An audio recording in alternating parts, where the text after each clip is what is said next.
Bienvenidos al episodio número 3 de The Pentest Crew. Primero que nada, agradecer a todos los que nos han escuchado previamente y los que son nuevos por el canal y por Spotify. Los invitamos a seguirnos en nuestras distintas redes sociales. Somos The Pentest Crew, el primer podcast en Latinoamérica especializado en ciberseguridad. Y bueno, para el día de hoy vamos a estar conversando un poco acerca de lo que es ingeniería social. Entonces, para ir empezando, será bueno como definir más o menos qué entendemos por ingeniería social a grandes rasgos.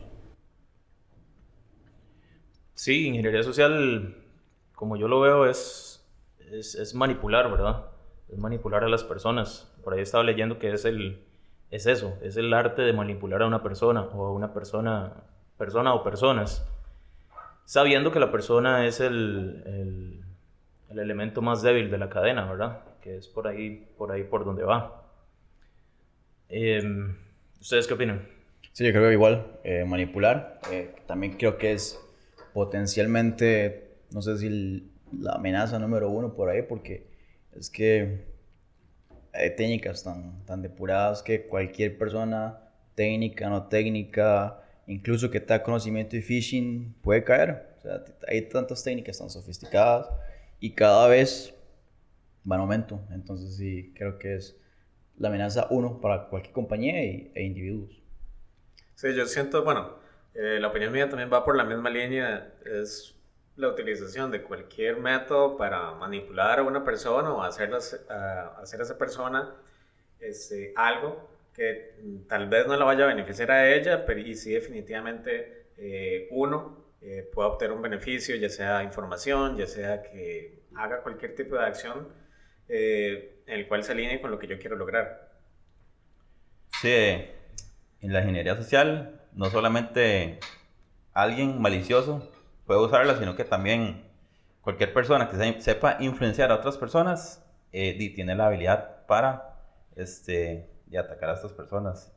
Y se usan diferentes tipos de metodologías y como usar los rasgos, no sé, fisiológicos, psicológicos y técnicos son lo que se abarca aquí en la ingeniería social para lograr llevar esto a cabo. ¿Ustedes alguna vez han visto algún caso de phishing hacia ustedes? Que les llegue algún correo malicioso, algún mensaje de texto, Sí, correo. el famoso correo del príncipe nigeriano que me quiere heredar todos sus terrenos y dinero. FedEx, ¿Qué estás haciendo acá, man? Si ya heredaste el dinero.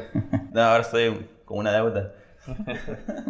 Bueno, ya que hablamos de que creo que por ahí Fran mencionaba que no es necesario ser técnico o no para aplicar un ataque de ingeniería social, sería bueno como que mencionemos un poco qué tipos de personas pueden ejecutar ese tipo de ataque, el tipo de conocimiento que se requiere tal vez, o si se requiere conocimiento como tal o no.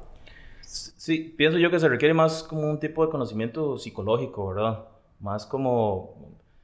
Siento que al usted realizar un ataque de ingeniería social está atacando más como la persona en sí, sus características, sus cualidades, que si es la bondad, que si es la codicia, que si es la curiosidad. Mucha gente, por ejemplo, con el ejemplo que mencionaba Fran, reciben ese correo, el ejemplo que mencionaba Juan también, reciben ese correo y tal vez les da por ver qué será eso, ¿verdad? ¿Qué es? Y van y le dan clic a ver qué pasa. Y por allá más adelante le piden información sensible o le piden que baje algún software y lo instalen. Entonces por ahí las habilidades técnicas son necesarias, sí, pero pienso que tienen que haber un poco más de habilidades sociales, ¿verdad? Psicológicas. Sí, incluso habría que también dar a entender que el tema de ingeniería social no tiene una conexión definida exactamente con cosas que tengan que ver con tecnología como tal, porque la ingeniería social básicamente la puede aplicar cualquier persona en cualquier ámbito o una empresa, etc. Muchas veces cuando en campañas de marketing, por ejemplo, en algunos casos también se está aplicando ingeniería social de cierta manera para hacer que el consumidor o su target específico compre o adquiera cierto servicio, cierto producto también. Entonces es algo muy amplio que no está necesariamente solo relacionado con cosas de tecnología, que Sí lo vamos a hablar ahora un poco más específico, pero sí es un tema un poco más general. Sí, como dice usted, George, inclusive hasta un niño puede utilizar ingeniería social para manipular a sus papás para que le compren algo y viceversa también. Los papás pueden manipular a los hijos para obtener algo de ellos que no quieren. Y enfocándolo en seguridad informática, tenemos a los hackers, que si tienen un ambiente demasiado difícil de penetrar, sería más sencillo llegar y buscar el eslabón más débil que somos nosotros, las personas. Sí, igual como ese crees, yo creo que también va por la parte psicológica y depende, digamos, de qué tan técnico no, creo que depende del target, porque por ejemplo, creo que además de tener conocimiento o don de palabra, o sea, saber manipular, saber hablar bien, necesita conocer el flujo, el workflow al target que va a aplicar, por ejemplo. La otra vez estaba leyendo que hay un caso en Amazon, eBay y todos estos sitios de compras por internet, donde usualmente le dan como prioridad al cliente, entonces ellos tienen como un workflow, entonces ustedes no hagan esto en casa, ¿verdad? Hagan una sesión de chat con ellos y ya estos representantes de Amazon o empresas tienen como un set de preguntas que le hacen a usted, deme el serial number, deme esta información suya, etc. Entonces en foros privados de internet venden esos scripts con las preguntas que le van a hacer para que usted las llene de antemano, o sea, vaya, busque un serial number a una tienda, llene toda esta info y cuando se las pida en el chat, usted ya las va a tener ahí, se las provee y va a calzar toda la información con el workflow que ellos tienen y va a ser más creíble su técnica de manipulación, digamos. Entonces, por eso digo que hay ataques muy sofisticados como ese, desde el niño que llama a pedir, o la persona que llama a pedir por un usuario, contraseña, por un número PIN. O sea, creo que depende del target, pero sí, en la forma más pura, como dice Jorge, no se necesita ningún tipo de parte técnica. La habilidad, como mencionaron ya todos, es más del lado psicológico, como mencionaba Chris también. Y creo que es algo innato de la persona, ¿verdad? Porque yo en mi caso me voy en un escenario tratando de aplicar ingeniería social para algo ilícito. Bueno, creo que todos hemos utilizado ingeniería social en algún momento de nuestras vidas, para lo que sea, no necesariamente para algo malicioso, tal vez para obtener un postre gratis o lo que sea, no sé, pero sí, creo que tiene que ver más como una habilidad de la persona en sí. Y es que la efectividad del ataque también va por la naturaleza de las personas, ¿verdad? Porque usualmente las personas quieren como ayudar, la mayoría, no todas, ¿verdad? Pero la mayoría de las personas usualmente quieren como ayudar a la otra persona o no confrontarla, por ejemplo. Entonces mucho se ve en ese tipo de ataques donde se crea esa sensación de premura, ¿verdad? De que hay que hacerlo ya, de que se ganó algo ya, de que hay un problema de seguridad y tiene que descargar este antivirus ya.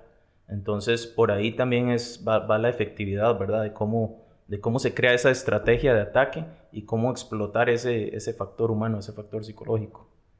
Sí, bueno, ahí mencionamos también depende mucho del tipo objetivo del que queramos alcanzar. El gol primordial, digamos, de la ingeniería social puede ser, como decía Fran, no sé, hacerse con paquetes de Amazon, robar dinero, robar información.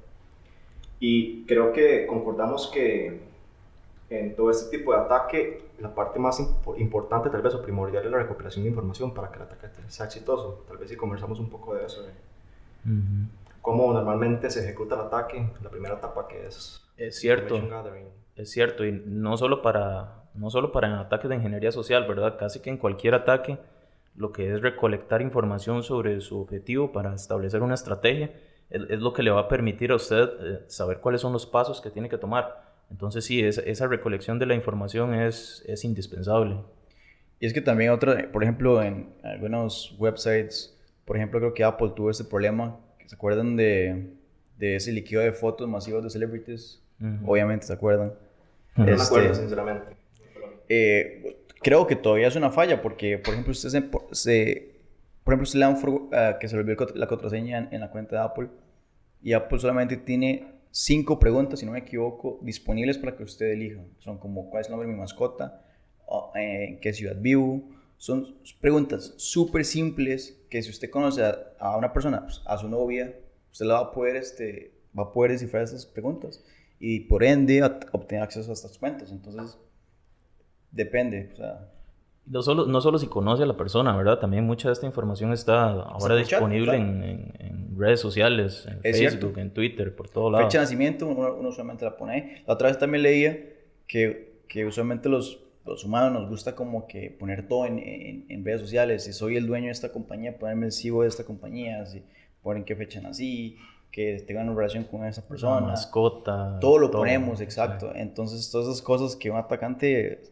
O sea, de nuevo, ¿qué pone en Facebook? Fecha de nacimiento, fotos con la mascota, tal vez el día de la madre, fotos con la mamá y el nombre de la mamá. Ya tiene 3 datos de 5 preguntas de Apple. Es facilísimo.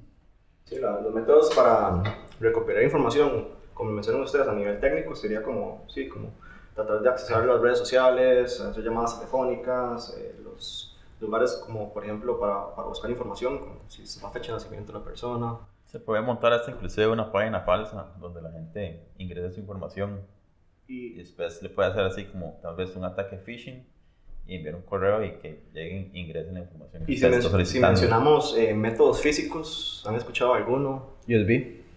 Creo que así fue como se dio ¿se acuerdan de Stuxnet, verdad? El ataque en Stuxnet, sí. Que fue porque los madres soltaron USB, ¿cierto? Sí. Fue que pusieron USBs ahí afuera del reactor nuclear. Alguna persona llegó, lo encontró, seguro estaba marcado con algo llamativo, lo conectó y por ahí fue donde entró. Es que así iba yo, por ejemplo, ¿qué hace uno? ¿Qué hacen ustedes? Si ustedes van por la calle y ven un disco, un USB, tal vez que sea atractivo, tal vez sea alguna etiqueta que se ve llamativa. ¿Qué hace uno? Lo que uno hace es, en la mala práctica, llegar a conectarlo. A ver qué tiene. Ojalá sea como un tera o algo así, que sea más llamativo.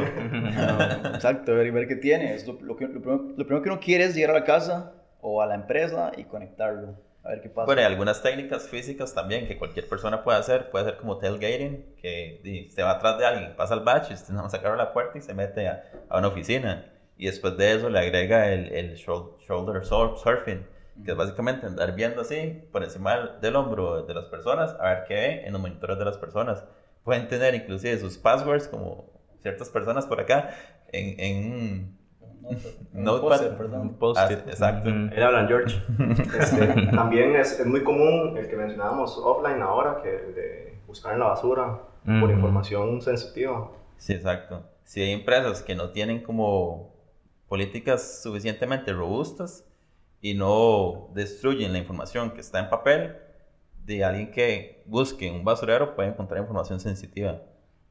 Sí, digamos, yo siento que las técnicas o las herramientas que se utilizan van a depender directamente de la naturaleza del ataque. Entonces, no es lo mismo, por ejemplo, lo que yo voy a ocupar hacer o pretender si el mecanismo que yo estoy utilizando es una llamada telefónica, si realmente tengo que estar presencialmente vestido de alguna manera para aparentar ser tal persona, o si es algo meramente digital por medio de internet. Entonces sí va a depender mucho del contexto como tal.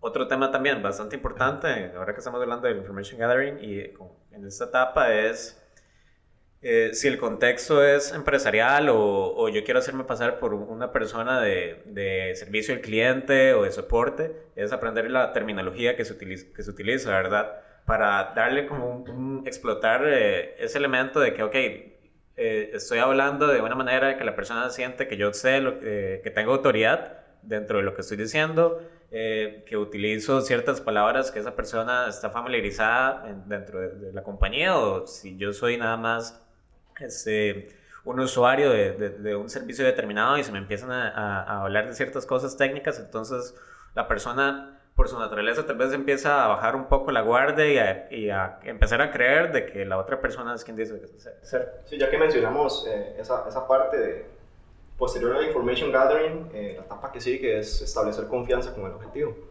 ya que Jorge lo menciona, y es muy importante porque, bueno, al menos yo en este país en el que vivimos, he visto muchos casos de la típica llamada de la cárcel, ¿verdad? Que sí, si bien tal vez la información está bien recopilada, a la hora de establecer esa confianza con el objetivo siendo uno, el objetivo final, Y hay estos individuos que tratan de perpetuar el ataque, generalmente el lenguaje que utilizan es como muy coloquial a veces, utilizan palabras que uno normalmente no utilizaría o que una persona especializada en servicio al cliente, por ejemplo, un banco no utilizaría, que generalmente eso tiende a delatarlos. Entonces, ¿qué tan importante es esta parte de establecer confianza con el objetivo? Sí, sí, es cierto. A mí de hecho, yo recibí unas llamadas de esas, un par tal vez, y sí, se nota, ¿verdad? Pero algunas personas no lo notan. Entonces, como decías vos, se nota que utilizan tal vez palabras un poco forzadas, ¿verdad? En el contexto, o tal vez tratando de sonar más allá de lo que en realidad debería ser. Tratando de sonar muy técnicos a veces. Tratando de sonar demasiado técnico, entonces se escucha un poco falso. En ese caso, yo lo que hice fue escucharlo un rato para ver qué me decía. Quería entender qué era lo que estaba tratando de obtener. Pues lo que estaba tratando de obtener era la tarjetita esa, ¿verdad? Que le dan a uno con los números en el banco, la que uno utiliza para loguearse o para las transacciones, el token físico. Entonces, al final, el objetivo de la persona que hacía la llamada era obtener esa información. Pero claro, digamos, yo ya entendía por dónde iba y que lo que quería era ver hasta dónde quería llegar. Pero hay personas que aún así se van. Sí, no, es que de nuevo lo que hablamos ahora es que depende mucho también del don de palabra que tenga la persona. O sea, hay gente que habla súper bien, que habla también, que a mí me dicen que 2 más 2 son 6 y le creo. Es que hay gente que puede hacer eso. Como hay otra gente que es un poco más tímida, perpetuando ese estereotipo de hackers, que son como gente más antisocial. Hay gente que sabe vender y lo hace más fácil todavía. ¿Ustedes cuál creen que sea el ataque más efectivo? Bueno, si mencionamos el de llamada telefónica, sabemos que es un poco, bueno, para algunas personas es efectivo, pero para otros no, porque es fácil como darse cuenta. En la opinión de ustedes, ¿qué es más efectivo? ¿Enviar un correo electrónico? Para mí USBs, para mí tirar cosas llamativas. Creo que también el teléfono es muy, muy bueno si usted sabe el workflow de lo que va a hacer. Cómo habla, qué decir. Si usted sabe eso, lo va a pegar, estoy seguro. Sobre todo, obviamente todos somos posibles targets, pero creo que la población más vulnerable son las personas mayores que tal vez esta parte de la tecnología como que no los alcanzó. Entonces creo que sí es más fácil, más efectivo. Sí, yo creo que el phishing también es demasiado sencillo. O sea, enviar un correo como a 1000 personas, alguno va a caer de todos sus 1000. Lo que pasa es que con los emails, ya muchos los proveedores tienen Están esa... filtrados. Exacto, detectan bien, entonces depende mucho. Sí, yo siento que depende mucho del contexto, ¿verdad? Del ataque, de lo que se está buscando lograr. Pero siento que la llamada es como más personal, ¿verdad? Porque estás ahí justo con la otra persona. Los emails usualmente ya han sido filtrados, o si le llegan, ya uno, al menos ya uno que lleva un ratillo en eso, ya los saca, ya sabe qué es eso exactamente. Entonces yo sí siento que la llamada es un poco más personal, pero claro, hay que montarlo bien, ¿verdad? Hay que hacerlo bien. Bueno, y también para establecer relaciones es tan sencillo como sostener la puerta a alguien para que esa persona sienta que le debe algo, o inclusive a la hora de estar hablando con una persona, los gestos que usted haga, si repite los gestos de la otra persona, como que genera una cierto tipo de relación que lo hace usted agradable a las otras personas. Sí. La confianza. Sí. Mirroring, me parece que se llama. También como usted hable, si tiene así como la confianza suficiente, las personas van a creer lo que usted está diciendo. Sí, ahí vamos al tema inicial, que es una habilidad como de la persona. No sé si es actuación o bueno, creo que los vendedores pueden utilizar ataques de ingeniería social demasiado efectivos para lograr una venta, porque tienen esa habilidad de vender, de generar confianza a la persona, o de hacerse básicamente de hacer pensar a la otra persona que uno necesita lo que ellos están ofreciendo. Es como, no sé, utilizar ahí como la oferta y demanda, no sé. Sí, hace tal vez unos meses había una campaña de phishing donde le decían a uno que tenían un video comprometedor de uno. E incluso lo combinaban con esta estrategia que se llama credential stuffing, que es que en el mismo correo donde te dicen que tiene un video comprometedor, le dicen que este es uno de sus passwords, que fue comprometido en otra plataforma anteriormente. Entonces le ponen información que solo usted debería saber. Entonces eso lo hace más creíble, ¿verdad? y al final lo que te pedían era como una especie de ransom, ¿verdad? Que es que te decían, mande cierta cantidad de bitcoins a este address y nosotros no le enviamos el video comprometedor a toda su familia y a todos sus amigos y los ponemos en Facebook o en donde sea. Sí, ese yo lo vi, también lo discutía con Juan, yo creo, offline lo discutíamos, que también qué tan complicado es ese ataque, porque, bueno, si usted cae, que el ataque es real y que el correo es real y te hacen mandar Bitcoin, la persona tiene que tener cierto conocimiento, tiene que investigar primero para crear el wallet, digamos, y hacer la transferencia. Entonces, ¿qué tan efectivo será o qué tan efectivo ha sido ese ataque? Bueno, cuando usted tiene miedo de que sus cosas caigan online, usted busca ayuda. Si usted sabe que sus videos están allá en la red, usted primero que hacer es buscar a la persona que usted cree que conozca para que le ayude a configurar todas las cosas. Por eso lo contacté la otra vez. Me ayudará con el wallet. Creo que, entonces al final creo que eso de que si sabe Bitcoin, eso es lo menos. Sí, y se está utilizando mucho, ¿verdad? También para el ransomware. Se está utilizando mucho como ese medio de pago. Por ejemplo, en ese caso yo entré al address para ver y ya habían cierta cantidad de bitcoins por ahí. Entonces pareciera que sí hubieron personas que cayeron por ahí. Es que la gente también es un poco descuidada porque la otra vez, una práctica muy común es que en Twitter se ponen usernames de gente muy conocida y le cambian mínimos caracteres. Por ejemplo, la otra vez había uno de McAfee, que McAfee es un súper... Bueno, le gusta mucho promover lo que es criptomoneda. Entonces, lo que hacen es que se hace un username que tipo McAfee con doble C, tal vez, que pasa desapercibido, y en uno de sus correos, perdón, en uno de sus tweets, en una de esas cadenas, pone un tweet tipo, voy a estar dando un Bitcoin al que me deposite un cuarto de Ether en esta dirección. Entonces, todo el mundo lo hace cuando recibe un Bitcoin. O sea, está comprobado que mucha gente ha caído. Entonces, es súper efectivo y va también de qué tan sofisticado es el ataque. Demasiado. Sí, también por ahí es cierto la sofisticación del ataque y también qué tan enfocado, ¿verdad? Tal vez hay como la diferencia entre phishing y spear phishing, ¿verdad? Que es, uno es como masivo y el otro es más enfocado a un objetivo específico. Sí, bueno, similar a ese ataque que menciona Frank, que cambian caracteres en el nombre, lo más común que yo he visto en ataques de robo de credenciales de redes sociales, por ejemplo de Instagram, es eso mismo, le llega el correo a la persona cambiando un carácter en el nombre. A veces se utilizan como caracteres en otro idioma, por ejemplo en ruso, no sé, cambian la I por una L o algo así que es súper común. No sé cómo es que crean el dominio, claramente, y le llega el correo a la persona totalmente duplicado al correo que sería de Instagram, y la persona dice, de ahí, no sé, alguien está tratando de hackear mi cuenta, redirecciona la página del login, mete los credenciales y los perdió. Al menos ese es el ataque más común que yo he visto cuando hablan de hackear redes sociales, que es otro tema, ¿verdad? Sí. Siempre se preguntan que cómo se hace para hackear una red social. Es generalmente a través de phishing. Y sí, y exactamente, digamos, empresas como Facebook, aunque han tenido problemas de seguridad serios, usualmente tienen buenos niveles de seguridad. Entonces por ahí es donde se busca atacar el eslabón débil, ¿verdad? Atacar a la persona, que es todo el concepto de social engineering. Es que también, de nuevo, sigo en el tema, depende de qué tan avanzado es el ataque. Hay maneras de enmascarar correos electrónicos, de manera que parezca que fue enviado el correo del dominio que es. Entonces, de nuevo, es un tema. Y yo también creo que esta parte del phishing hay que vivirla, como dice Chris, un enfoque individual o un enfoque masivo. El enfoque individual me parece que es todavía muchísimo más dañino o efectivo que el masivo, porque en el masivo usted nada manda lo que sea y muchos son filtrados. En cambio, cuando usted llama a una persona, cuando usted la convence, cuando usted le hace bromas en el teléfono, crea ese rapport, esa confianza, cuando usted, a un amigo, usted puede hacerle phishing a un amigo, usted puede decirle, hey, metete a este link, tal vez un link que fue acortado, es que es muchísimo más efectivo porque uno va a confiar en la persona.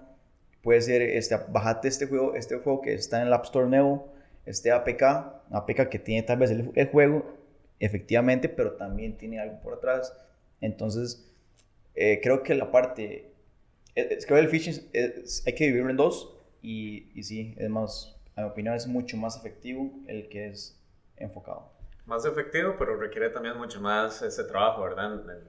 en hacerlo más personalizado, Claro. en obtener toda la información, que es lo que ya estuvimos hablando para lograr que eso suceda.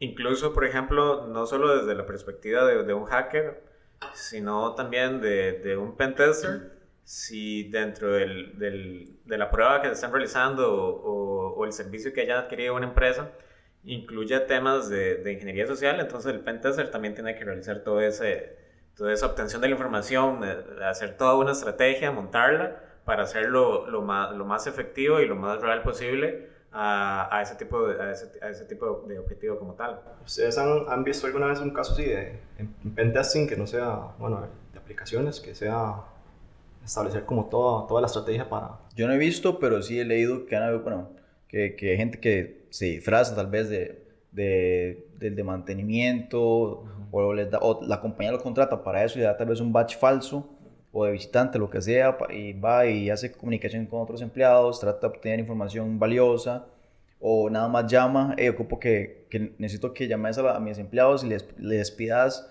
que les digas que sos empleado de tal compañía, tal vez de Claro, Movistar, y pedirles esas contraseñas, a ver si te las dan. Y muchos caen, muchos caen. También digitalmente, incluso por ejemplo hay servicios que se ofrecen, uno de esos se llama FishFi, en donde una persona puede montar una campaña de phishing como tal. Se define cuáles son los correos empresariales de todas las personas que forman parte de la compañía como tal, y llega a un acuerdo con la empresa en donde le permita a esa persona o a esa compañía que está realizando ese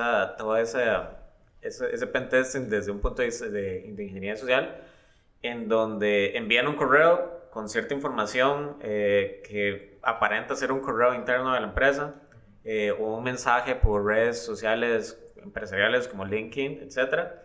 Y a partir de toda esa campaña, por ejemplo, este servicio que estoy hablando de FishFi le permite ver a una persona, ok, de todas estas 100 cuentas de correo, 1000 cuentas de correo, el número que sea, 500 han abierto el correo, 400 han hecho clic en el link que venía dentro del correo, 300 o 200 de estas abrieron el correo y llenaron información en un formulario que viniera ahí. Entonces, yo he visto y leído, digamos, que sí existen, por ejemplo, todo ese tipo de servicios que le permiten a una empresa como tal, en este caso, la que está contratando a esas personas, poder medir un poco más cómo se encuentran ellas mismas en temas de concientización o de cómo entrenar a sus empleados o qué tan efectivos están haciendo esos mecanismos a la hora de enfrentar un tipo de correo de estos.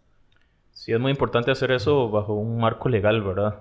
Hacerlo legalmente, hacerlo que sea en conjunto con la empresa en sí, ¿verdad? Tampoco es que podemos llegar y montar ese tipo de campañas y como para demostrar lo que podemos hacer y tal vez nos den pelota en algún lado. No debería ser así. Hay que tener mucho cuidado en esa parte, la parte legal y la parte ética también, ¿verdad? Porque se está atacando a la persona directamente. Entonces, sí. Sí, hay que establecer los límites a la hora de solicitar el servicio. Entonces es muy importante sentarse y hablar hasta qué punto llega el exploit de este ataque que están haciendo. Sí, es que digamos, ahora en todo ese tema del phishing, creo, bueno, las compañías más grandes, bueno, he trabajado con empresas muy grandes como, por ejemplo, HP, etcétera. Pero todas esas compañías tienen esos entrenamientos muy claros, están todo el tiempo refrescándolos.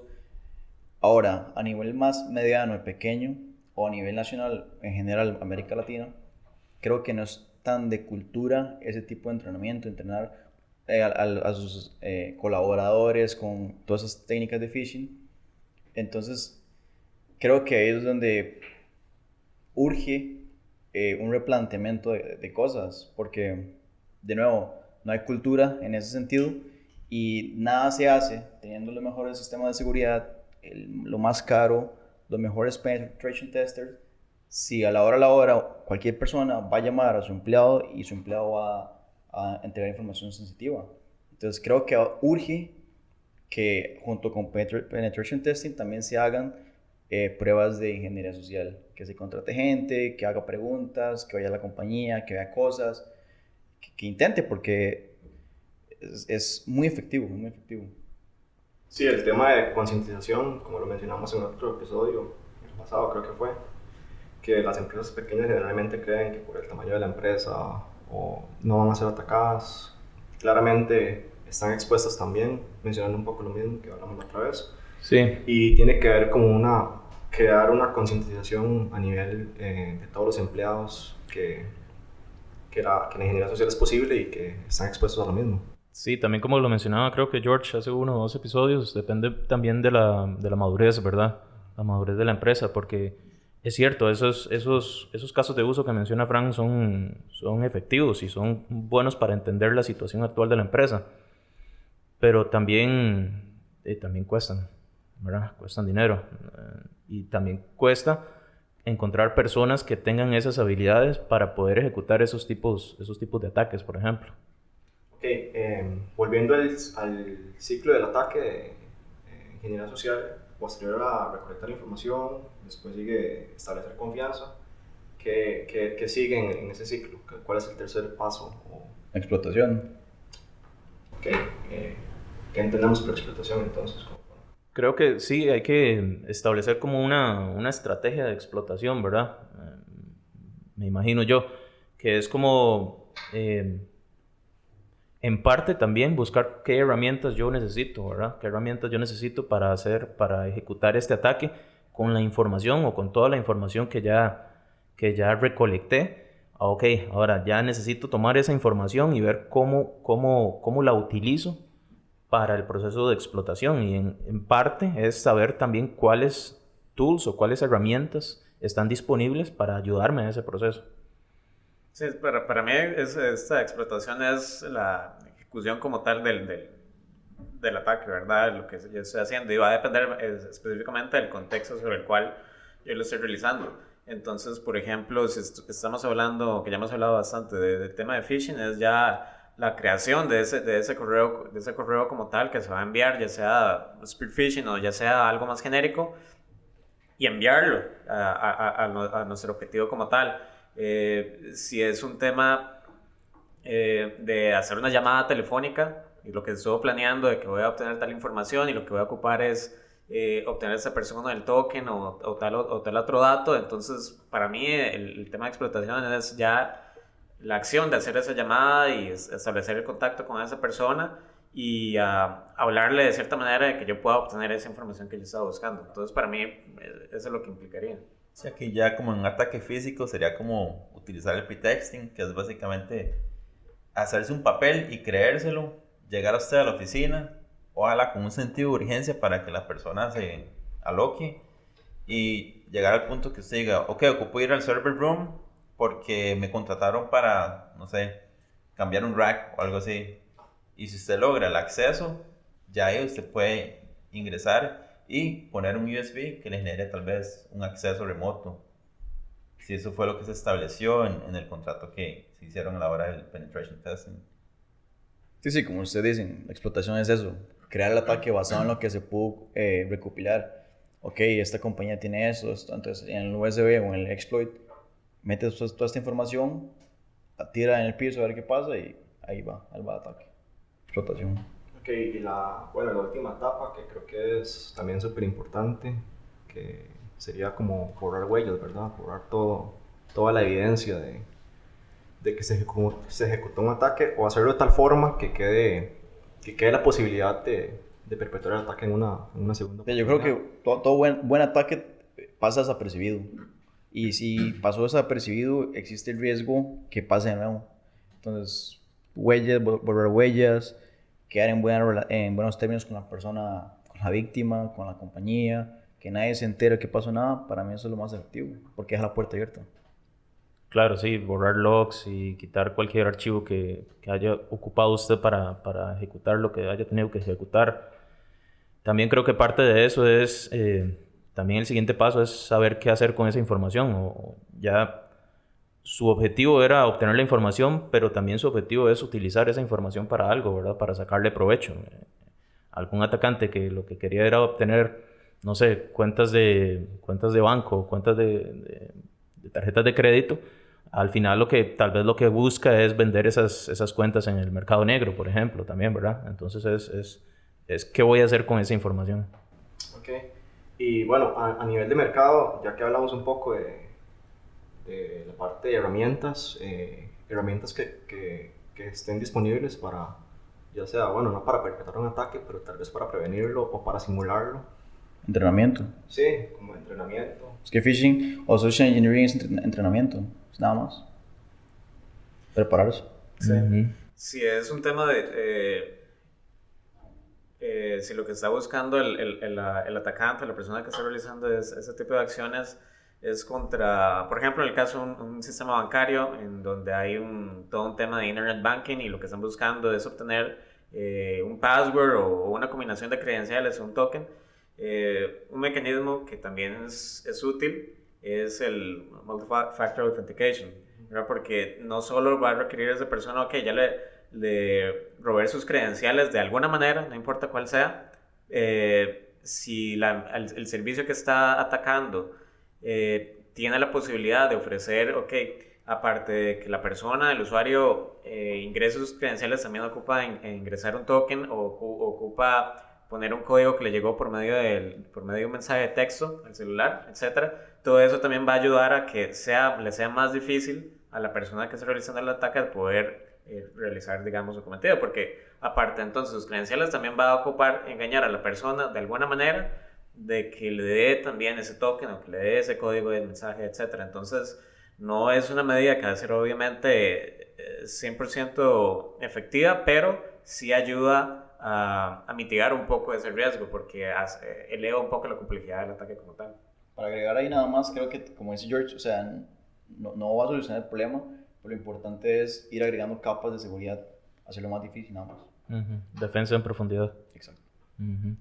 ¿Ustedes han utilizado alguna herramienta tipo Maltego o el Social Engineering Toolkit para que conozcamos un poco yo usábamos. en qué consiste? Porque bueno, en lo personal yo nunca lo he utilizado. Bueno, voy a hablar de Maltego si quiere alguien más hablar de SET. Maltego es una herramienta muy completa, es carísima la licencia, creo que está como en $15,000 ahorita por año. Tiene una versión gratuita creo, pero no creo que es por un tiempo, no estoy muy enterado, pero Maltego sí lo usé un tiempo atrás y básicamente lo que usted hace es como crear entidades. Voy a hablar por encimita porque ahí es complicadísimo de hecho usarlo. Bueno, usarlo bien, ¿verdad? Sí. Eso lo que hace es enlazar correos a un contacto, a una empresa, por ramas a esta empresa. Por ejemplo, un ejemplo básico, pongo mi correo electrónico. Entonces mi correo electrónico, Maltego me va a mostrar un gráfico a qué website está metido mi correo electrónico, a qué cuentas, dónde está enlazado, o sea, va tirando ramas y ramas de info regado por internet donde mi información es pública. Entonces el alcance es gigante. Va a salir mi cuenta tal vez de Apple, su cuenta en Pornhub va a salir ahí también, usted la pone, la de Juan también. Entonces es potentísima. Sí, básicamente le facilita el usted buscar información en Google. En vez de usted estar en Google buscando página por página la cuenta de alguien en un foro o algo así, Maltego le simplifica eso, donde usted, como saben, una cuenta de correo está linkeada como a, no sé, suscripta como a 100 páginas. Y su número de teléfono también. Entonces, Maltego lo que le hace a usted le simplifica el trabajo y se lo tira por cascadas, como dijo Frank. Sí, es más que todo para recolección de información, ¿verdad? Sí, exacto. Para recolectar toda esa información que está por ahí. ¿Herramienta? ¿La han utilizado? La Social Engineering Toolkit. Social Engineering Toolkit. Esa yo la usé para entender cómo servía. No la he tenido que utilizar en un caso específico, pero sí quise entender cómo podía servir. En su momento, el ejemplo que utilicé fue el de clonar un sitio web, hacerlo verse exactamente igual. Y luego la herramienta te hace todo ese proceso de clonación, por así decirlo. Incluso te monta un web server, te da un URL. Ese URL es el que uno le pasa a la víctima. Si uno puede hacer que la víctima visite ese URL y piense que está en la aplicación que debería ser y entre sus credenciales en esa aplicación, entonces el atacante podría hacerse con esas credenciales. Al menos ese fue el caso de uso que yo investigué. Y vos, Fran, ya que estás un poco creativo. Creativo. No, yo también, ese ejemplo es como más común, el que dice Chris también fue el que lo monté. Seth lo que hace es copiar clonar una página exactamente igual y genera un link. Ese link ya uno puede acortarlo, disfrazarlo como uno quiera, encodearlo incluso, pasárselo a la víctima y la víctima se le va a mostrar un formulario, credenciales, todo lo que la persona ponga ahí, SED lo va a recibir, y creo que también le hace forward al sitio legítimo, como para darle más credibilidad al ataque. Además de eso también tiene otros usos, como para crear archivos maliciosos y demás, pero ya eso es más in-depth. Pero en cuanto a social engineering, en phishing digamos que es lo más específico, es como para lo más que lo he utilizado. Bueno, y vamos a estar dejando los links de estas dos aplicaciones en el video para que quieran investigar y le den un buen uso, ¿verdad? Creo que hay que mencionar que todo lo que mencionamos acá es para educarlo nada más, sino para utilizar. Creo que también de manera maliciosa. Hace uso de envíos masivos de correo, creo que también lo hace. Sí, por aquí estaba viendo que dice que utiliza también como uso masivo de correos, SMS spoofing también, crea puntos de acceso wireless. Eso es interesante. Es súper completo ese framework. Sí. Bueno, también hablando un poco de, tal vez si necesitamos buenas prácticas o formas de prevenir este tipo de ataques para todos los usuarios, comunes o no comunes. Sí, yo lo primero que diría es pensar antes de actuar, ¿verdad? Como lo hemos mencionado anteriormente, muchas veces el atacante lo que busca es crear ese sentido de premura, de que hay que hacerlo ya, de que tiene que ganarse, se ganó esto, pero tenés que ir ya, porque si no lo pierdes. Entonces, es como tomarse un momento y pensar, ok, en este contexto, bajo estas circunstancias, estoy esperando esto de esta persona, o sé quién es esa persona que me está enviando. Entonces, es como tomarse tal vez unos segundos, desconfiar, sí, exactamente. Tener esa malicia, sí. Si usted no está esperando algo, como dice Chris, de hecho una vez a mí me llamaron, miren, sí, tenemos 2 transacciones aquí en su cuenta pendientes y ocupamos de su ayuda. O sea, yo no estoy esperando ninguna transacción en un banco que casi ni uso. Exacto. Entonces tener esa malicia, saber, ok, ya se me suena mal. Y empezando porque era un número privado, ¿verdad?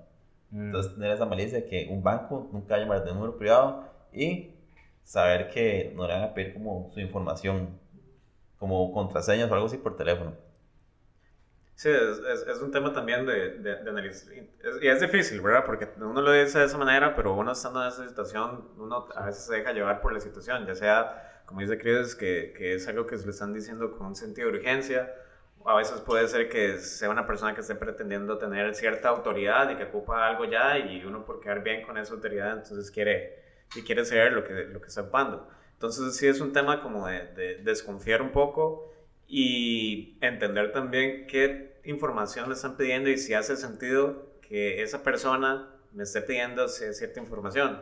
Entonces, por ejemplo, en el caso de un banco donde me están diciendo un contexto como el que está diciendo Juan, de que tienen unas transacciones y que para ayudarme ocupan que yo les dé tal y tal información, uno también tiene que, en ese caso yo pensaría, ok, lo que me están pidiendo es algo que ellos ya deberían tener. Y si ya lo deberían tener, entonces, ¿por qué es que me están pidiendo cierta información que yo diría, no, eso es información, bueno, sensible y es algo que, como ya dije, ellos deberían poseer? Incluso, en ese caso específico, uno también podría, ok, me permiten entonces que, no sé, llamarlos ustedes de vuelta y uno buscar por sus propios mecanismos un número de teléfono que uno considere que es, no sé, fidedigno, por decirlo de alguna manera, en donde yo pueda llamarlos. No esperar que ellos me digan, sí, está bien, usted puede llamar de vuelta a tal otro número, porque si no caemos en lo mismo. Sí, exacto, es como confirmar la fuente, ¿verdad? Confirmar la fuente, pero confirmarla por otro medio. No asumir que lo que me están diciendo en este momento es lo adecuado, y eso es usualmente lo que yo trato de hacer. Si yo recibo una llamada y me están pidiendo información, yo les digo, bueno, les cuelgo y voy a buscar el número de teléfono del banco, suponiendo que sea un banco, por ejemplo, llamarlos y decirles, ok, recibí este tipo de llamada, ¿es cierto o no? ¿Se necesita información o no? Como sabemos, nunca ningún banco pide información sensible, entonces eso siempre es importante de recalcar. Nunca hay que dar información por ningún medio, ni se lo van a pedir, ni debe uno proveerla. Es que eso, último, quiero hacerle como énfasis a eso que dice Chris. Ninguna entidad nunca le va a pedir ni su PIN, ni su contraseña, Nada sensitivo, nada, nunca. Ellos no lo tienen y no se lo pueden pedir nunca. Si alguien lo hace, primera señal, cuelgue. Listo. Sí, eso también aplica cuando recibimos correos electrónicos, vamos a lo mismo, si es un correo muy sospechoso, si está muy bien hecho, siempre es mejor cerciorarse y llamar ya sea a la entidad bancaria, o si estamos esperando un correo de alguien, de ahí cerciorarse si esa persona en realidad lo envió, y también de ahí ser un poco tal vez curioso con los correos que recibimos. Desconfiado también, Desconfiado hay que desconfiar, sí. Y a nivel de redes sociales, creo que también es limitar la información que ingresamos normalmente. Sí, lo que Más publican. si son familias o así, que generalmente la persona tiene la mala maña o la mala costumbre de hacer check-in en todo lado que va. Por ejemplo. Eso es una práctica súper negativa. Y muy cuando común. estás viajando, no hagas check-in en ningún lado, ¿verdad? Listo. Porque sí, es sí. muy común, es muy común. Y eso es importante, digamos, yo veo mucha gente que pone demasiada información, más bien, en exceso. Damos demasiado. Demasiados detalles. Entonces, personalmente yo trato de poner lo mínimo posible. Tampoco es que uso mucho las redes sociales, pero cuando la uso es poner lo mínimo necesario. Sí, todos estamos expuestos. También otro caso que se ve mucho es como que los padres de familia suben una foto del niño el primer día de clases y ya se ve la escuela atrás, la escuela que sí está en el uniforme. Ya saben Entonces, dónde es está el como- niño, dónde son va. como cosas tal vez un poco obvias, pero que todos lo hacemos a veces. Entonces hay que tener como la misma malicia. Claro, claro. Y si usted es de las personas que como Charlie es una influencer y no puede dejar las redes sociales, entonces nada más habilite el multifactor authentication y También. en todo lo que sea posible, en todas las apps que lo permitan, Siempre, sí. siempre. Sí, yo creo que la vez pasada también nos lo dijimos, no utilice su contraseña en todas sus cuentas, hágalas fuertes y utilice diferentes contraseñas para diferentes cuentas. Y también el monitoreo constante de nuestras cuentas bancarias o nuestras cuentas personales también es importante. Ver que no haya ningún tipo de transacción ahí misteriosa que... Bueno, si ya hay alguna transacción misteriosa significa que ya el ataque fue perpetuado, pero de ahí siempre se puede prevenir también. Sí, de hecho, Constante. esta semana me parece que salió una noticia, ¿verdad? Sobre un banco que fue afectado, no vamos a decir el nombre, pero un banco que fue afectado porque tenía su código fuente en GitHub, me parece, y había información sensible dentro del código fuente.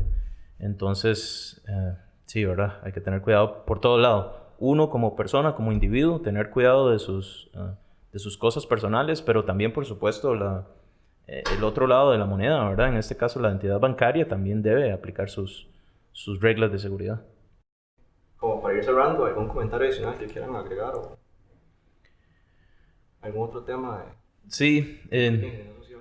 desconfiar, creo que yo me voy con desconfiar. Yo personalmente siempre desconfío de dónde viene, de dónde me están llamando. Incluso si veo que me están llamando, me pasó, por ejemplo, que me llamaron y en el teléfono salía el nombre salía el número correcto del banco, ¿verdad? Eso es porque usan ciertas tecnologías para simular esos números. Pero aún así, uno tiene que desconfiar de todo y verificar la fuente, siempre. Yo diría que educarse también, estar buscando nuevos métodos que se están implementando y sacarle provecho a los entrenamientos que hay en las empresas internacionales, transnacionales, digo, que usualmente cada año tiran un entrenamiento de estos, entonces es una buena oportunidad para aprender. Muchas veces las personas nada más dan next y se saltan el entrenamiento y se están perdiendo de una gran oportunidad. Y también compartir ese conocimiento con las demás personas. Sí, con sus familiares, sí, tal con vez, los con sus familiares. papás, que usualmente no están tan empapados de estos asuntos. Sí, eso en el caso si uno como empleado, pero personalmente también diferentes empresas o servicios también y generan noticias sobre,